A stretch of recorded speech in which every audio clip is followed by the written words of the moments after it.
போன டிசம்பரில் பார்த்தோன்னா அதிமுகலேருந்து இபிஎஸ் அவங்க வந்து சொன்னாங்க, என்ன ஒரு நிலைமையிலையும் பார்த்தோன்னா அதிமுக வந்து பிஜேபியோட கூட்டணி சேரவே சேராதுன்னு போன டிசம்பரில் தான் சொன்னாங்க. சொல்லி 6 மாதம் தான் ஆகுது. 6 மாதத்தில் என்ன ஆகுது அப்படின்னு பார்த்தோன்னா, ஒரு ஹோட்டலில் டேபிள், அந்த டேபிளில் ஒரு பக்கம் அமித்ஷா உட்காந்துருக்காரு, இன்னொரு பக்கத்தில் இபிஎஸ் வாயவே திறக்க மாட்டுறாரு, அமித்ஷா மட்டும்தான் பேசுகிறாரு.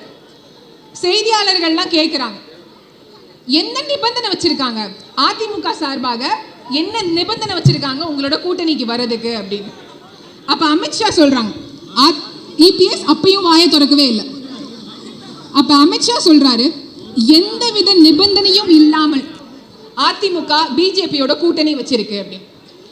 இந்த விஷயத்தை நம்ம மக்கள் கிட்ட சொல்றப்ப நிறைய பேர் என்ன கேட்பாங்கன்னு பார்த்தோம்னா, நீங்களும் தானே கூட்டணி வச்சிருக்கீங்க, பிஜேபியோட நீங்களும் தானே முன்னாடி கூட்டணி வச்சிருப்பீங்கன்னு கேட்பாங்க.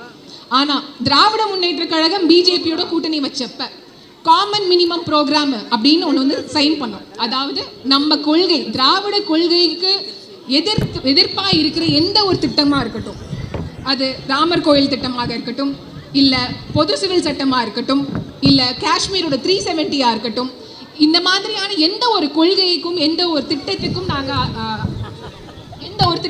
நாங்கள் வந்து ஒத்துக்க மாட்டோம். இந்த மாதிரி திட்டங்களை நீங்கள் வந்து கொண்டு வரக்கூடாதுன்ற நிபந்தனையை வச்சுட்டு தான் திராவிட முன்னேற்ற கழகம் வந்து பிஜேபியோட வந்து கூட்டணிக்கு போச்சு. திராவிட முன்னேற்ற கழகம் என்னைக்குமே வந்து கொள்கை ரீதியான கூட்டணிக்கு போகலை. ஆனால் இன்னைக்கு அண்ணா திராவிட முன்னேற்ற கழகம் கொள்கையை வந்து மறந்து, தன்னோட கட்சியை மறந்து, கட்சியில் இருக்கிற பேர் அண்ணான்ற பேரை மறந்து இன்னைக்கு பிஜேபி கிட்ட சரண்டர் ஆகிட்டு இருக்காங்க. அவங்க நடத்தின அந்த 10 ஆண்டு கால ஆட்சியில் பார்த்தோன்னா தமிழ்நாட்டை கொண்டு போய் முழுக்க அடமானம் வச்சிருந்தாங்க ஒன்றிய அரசு கிட்ட. அது உதயமின் திட்டமாக இருக்கட்டும், நீட் திட்டமாக இருக்கட்டும், ஏன் தமிழ் வளர்ச்சிக்கான நிதி ஒதுக்கீடாக இருக்கட்டும், அதை கூட இல்லாமல் பண்ணிட்டு இருந்தாங்க.